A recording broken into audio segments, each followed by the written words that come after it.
How's it going out there, everybody? Your boy DJ Kassius is back here exclusively to PWFempire.com, the NXT recap for July 26, 2017. We had a bit of a confrontation night between the NXT champion, the glorious Bobby Roode, and of course his challenger, the one Drew McIntyre. And of course, I'm going to go over that confrontation and everything else that happened tonight on NXT.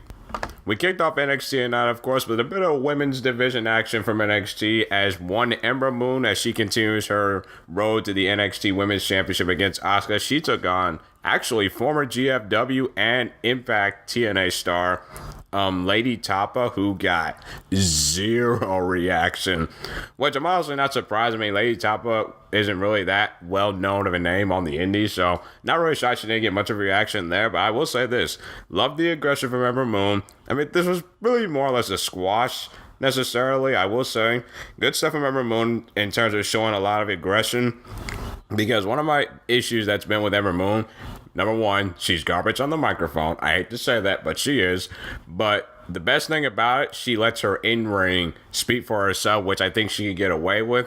And if she just keeps stacking up wins like this. But yeah, after what I just saw from Ember Moon in terms of like showing that aggression, not just from in the ring, but on the microphone, even though I still don't think she's that good, but at least she got to the point that where the crowd is behind her, because I really do want to see her be that baby face that conquers the tweener, heel, whatever you want to call it, the undefeated Empress of Tomorrow in the NXT Women's Champion, Asuka. And we know that she's going to be facing Asuka when we get to Brooklyn in a couple weeks. So yeah, good stuff from Ember Moon right here tonight. Now, of course, before I move on to what we're going to talk about next with ALP, the Authors of Pain, the NXT Tag Team Champions, before that, we had a bit of a recap from the NXT Championship match a couple weeks ago, but it was a bit of a tweet sent out by Roderick Strong saying that he's not finished with Bobby Roode, and I'm actually going to tie with this with the conversation with Drew McIntyre later on. As I was mentioning just a little while ago, AOP, the Authors of Pain, were set to be in action against two NXT Enhancement Talents, and I'm just going to call them that because it really doesn't matter, because the match never got started because, of all people, Sanity's Killian Dane and Alexander Wolf attacked the NXT Enhancement Talents and just bulldozed them out of the ring. And the reason how this happened was because Nikki Cross at first just stopped AOP for some reason. And then we saw what happened when they got attacked. And Sanity and AOP got it on like Donkey Kong, if you know what I mean. But I thought this was I thought this was so weird, to be honest with you, because it was like they were trying to paint AOP like the tweeners or like the semi-baby faces there, because the crowd was cheering Sanity. Like, the crowd was behind Sanity through that attack. But I hate to say this, but Sanity pretty much got their asses handed to him by AOP. Like, right now, this is one of the rumored matches for NXT TakeOver Brooklyn 3.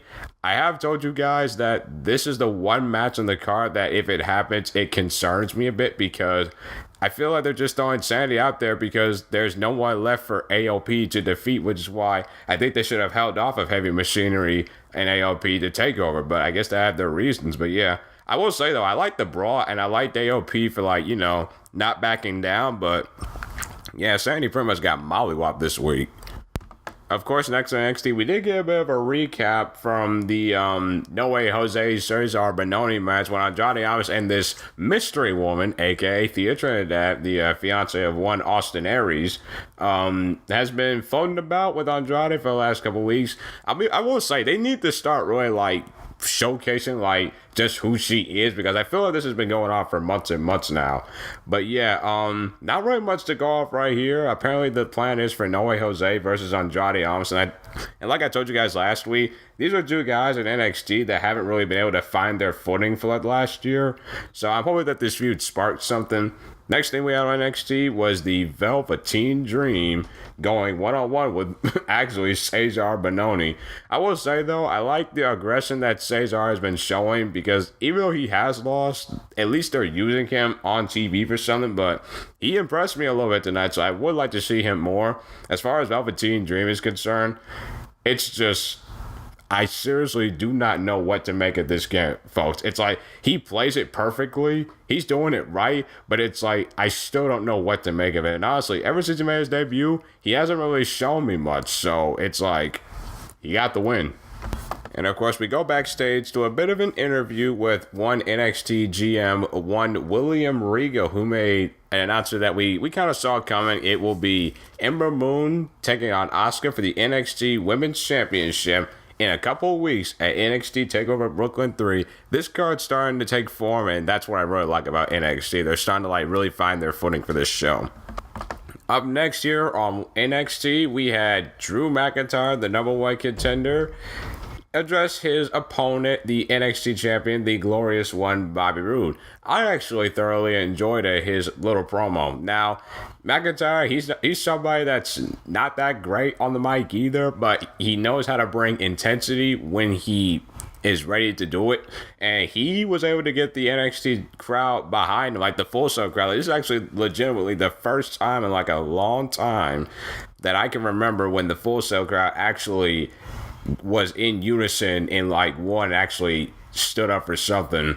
It was like watching McIntyre with the rising thing all over again, and shout out to anybody who actually gets that reference. But yeah, didn't really talk about much, but like I said, I like the intensity, I like the words he was saying, and I really like the backstory that he gave when he was talking about on how he was the chosen one, and back in 2009 to his run into 2010 to 11 when he got released, because we're not idiots. We know who he is. We actually know that he was on the main roster at one point, so I'm glad he didn't treat them like they were dumb. So yeah, good stuff in McIntyre this week.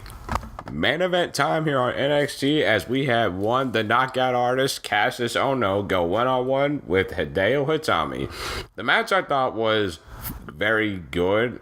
Actually, I thought it was fine for what it was, but you can definitely tell, which I'm about to talk about in a second, that they were holding back on a lot of this stuff because a match in NXT actually ended in a DQ, which we do not see often. Is one of the reasons what I appreciate about NXT so much, is because usually we always see a straight up winner and a straight up loser in terms of non-title matches or just feuds in general. But this is a spot where if you were gonna have them do the match on TV, there had to be interference because they're doing way too good of a story with Kassius Ohno and Hideo just to let these two guys just beat each other on free NXT TV. So that aspect of that I really appreciate, and we finally, people, got the heel turn that Hideo Itami needed. It was teased months ago, but tonight, yeah, he definitely turned heel on one Kassius Ohno. He just beat the bricks off of Kassius Ohno. So yeah, like I said,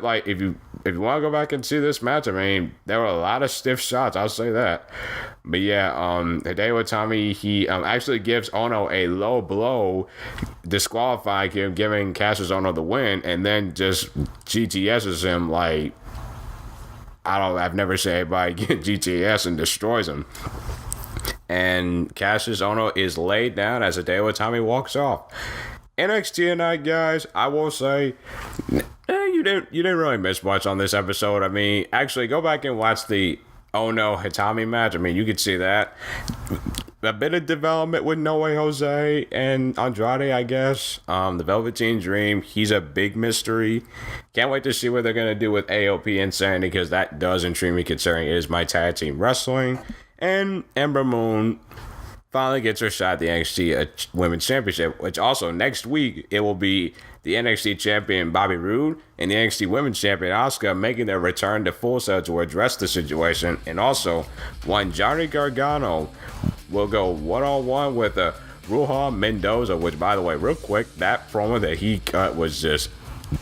Can't wait to see all that next week, and I will be back right here on PWFempire.com exclusive to talk about it with you. I'm DJ Cass, and I will see you around. Later days.